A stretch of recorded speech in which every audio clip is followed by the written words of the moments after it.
আজকে তোমাদের সাথে দু ধরনের চিকেন বানের রেসিপি শেয়ার করব, যেটা কিন্তু কোনো রকম মাইক্রোওভেন ছাড়াই তৈরি করে নিতে পারবে। খেতে কিন্তু অসম্ভব মজার, আর এটা দেখে কিন্তু বোঝার উপায় নেই যে এটা ঘরেই তৈরি করা হয়েছে। ভিডিওটা পুরোপুরিভাবে দেখলে তোমরাও কিন্তু ঘরে বসে খুব সহজেই তৈরি করে নিতে পারবে।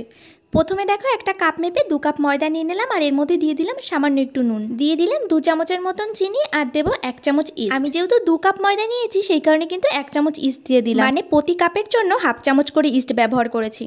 এবার সব একসাথে ভালো করে মিশিয়ে নিয়ে এর মধ্যে একটা ডিম ভেঙে দিয়ে তারপরে এর মধ্যে দিয়ে দেবো উষ্ণ গরম দুধ। দুধটা যেন খুব একটা গরম না থাকে, যাতে হাত দিতে পারে এরকমই গরম করবে। এবার সব একসাথে ভালো করে মাখিয়ে নেব, আর মাঝে মধ্যে কিন্তু অল্প অল্প দুধ দিয়ে আমরা কিন্তু একটা ডো তৈরি করে নেব। তোমরা এই দুধের পরিবর্তে কিন্তু উষ্ণ গরম জলও ব্যবহার করতে পারো। দুধটা কিন্তু আমরা একবারে ঢেলে দিইনি, অল্প অল্প দিয়ে কিন্তু আমি এরকম একটা নরম ডো বানিয়ে নিয়েছি। নরম বলতে একদম কিন্তু নরম না, আবার আটা যেরকম ভাবে মাখা হয় সেরকমও কিন্তু না। শেষের দিকে 2-3 চামচের মতন তেল দিয়ে আবারও ভালো করে মাখিয়ে নিয়ে এটা কিন্তু 1 ঘন্টার জন্য রেস্টে রেখে দেবো ঢেকে। চিকেন বানের জন্য এবার পুরটা তৈরি করে নেব। তো কড়াইতে প্রথমে একটু তেল দিয়ে তার মধ্যে দিয়ে দিলাম কুচিয়ে রাখা পেঁয়াজ, তারপরে দিয়ে দিলাম একটা টমেটো কুচি, স্বাদ মতো নুন, হলুদ আর লঙ্কার গুঁড়ো। এবার সব একসাথে কিছুক্ষণ নাড়িয়ে চাড়িয়ে নিয়ে কিন্তু একটু ভেজে নেব। এগুলো সব হালকা করে একটু ভাজা হয়ে গেলে এর মধ্যে 1 চামচের মতন আদা রসুন বাটা দিয়ে দিলাম। সব একসাথে ভালো করে মিশিয়ে নিয়ে কিছুক্ষণ কিন্তু একটু নাড়াচাড়া করতে থাকবো। এবার এর মধ্যে 1 বাটির মতন টুকরো করে রাখা চিকেন দিয়ে তারপরে দেখো সব একসাথে ভালো করে মিশিয়ে নিই। এইভাবে কিন্তু চিকেনটা কিছুক্ষণ কষাতে থাকবো। কিছুক্ষণ কষানোর পর এর মধ্যে সামান্য একটু জল দিয়ে দিয়েছি। জলটা কিন্তু খুব একটা বেশি দেওয়ার দরকার নেই, কারণ চিকেনের টুকরোগুলো ছোট ছোট। জলটা যতক্ষণ না পুরোপুরিভাবে শুকিয়ে যাচ্ছে ততক্ষণ কিন্তু এইভাবে নাড়াতে থাকবো।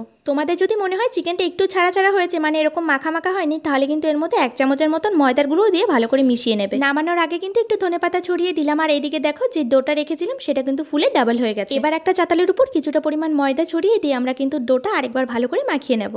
এটা দেখে তো তোমরা বুঝতেই পারছো যে এটা কিন্তু খুব একটা শক্ত করে মাখিনি, আবার একদমও কিন্তু নরম হয়নি। একটা ছুরির সাহায্যে এটাকে 2 টুকরো করে নিলাম, তারপরে এই টুকরো থেকে আবার ছোট ছোট করে টুকরো করে নেব। খুব একটা বড় সাইজ কিন্তু করব না, কারণ বানগুলো কিন্তু অনেকটাই ফুলে যাবে। এর থেকে এবার একটা কোলা নিয়ে লুচির মতন করে কিন্তু বেলে নেব, মানে এর ভেতরে যেহেতু পুর দিতে হবে সেই কারণেই। দেখো খুব একটা বড় করে কিন্তু বেলিনি। এবার এর মাঝখানে চিকেনের পুরটা দিয়ে দেবো। পুরটা দেওয়ার পর কিন্তু মুখটা ভালো করে চারি সাইডে আটকে দেবে, না হলে এগুলো কিন্তু তেলে দেওয়ার সাথে সাথে পুরটা পুরো বেরিয়ে আসবে। খুবই সাবধানে কিন্তু আমি দেখো মুখটা আটকে নিচ্ছি। আমি ঠিক যেরকমভাবে আটকাচ্ছি সেরকমভাবেই কিন্তু চেষ্টা করবে। মুখটা আটকে নিয়ে হাতের সাহায্যে কিন্তু একটু চ্যাপটা করে নিচ্ছি, মানে বানগুলো ঠিক যেরকম দেখতে হয়। প্রতিটা কিন্তু একই রকমভাবে তৈরি করে নেব। আর এগুলো দেখো দেখতে খুব একটা কিন্তু বড় হয়নি, তবে এগুলো যখন তেলে দেবো বা ভাপাতে দেবো তখন কিন্তু ফুলে অনেকটাই বড় হয়ে যাবে। যেহেতু এগুলো মাইক্রোওভেন ছাড়া গ্যাসের উনুনে তৈরি হবে, সেই কারণে কড়াইতে কিছুটা পরিমাণ নুন দিয়ে আমি কিন্তু আগে থেকে গরম করতে বসিয়ে দিয়েছি। এদিকে একটা থালার উপরে কাগজ বসিয়ে তার উপরে কিছুটা পরিমাণ তেল ব্রাশ করে দিয়েছি। এবার যে বানগুলো তৈরি করে নিয়েছি সেগুলো কিন্তু এর উপরে বসিয়ে দেবো।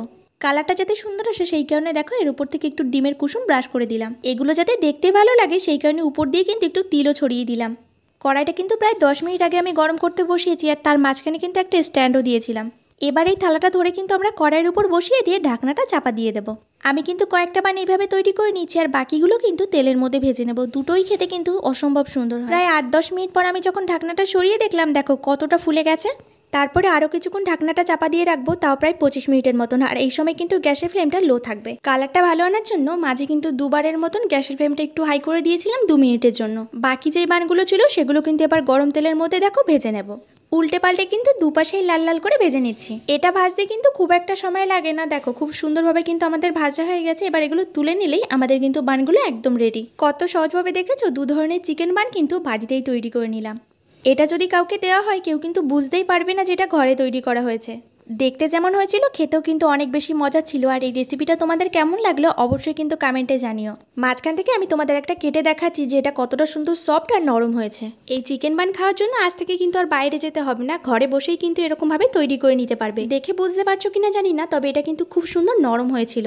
এই বানগুলো কেমন হয়েছে মাঝখান থেকে তোমাদের একটা ছিঁড়ে আমি দেখাচ্ছি। তেলে ভাজা ওই চিকেন বানগুলোর থেকে কিন্তু এগুলো আরও বেশি নরম হয়েছে। দেখে তো বুঝতেই পারছো যে কালারটা কতটা সুন্দর এসছে। মাঝখান থেকে আমি তোমাদের একটা ছিঁড়ে দেখাচ্ছি। চিকেন বানের এই রেসিপিটা যদি তোমাদের ভালো লেগে থাকে তাহলে অবশ্যই একটা লাইক করে দিও, আর চ্যানেলটা সাবস্ক্রাইব করে দিও। তাহলে আজকের ভিডিওটা কিন্তু এইটুকুই।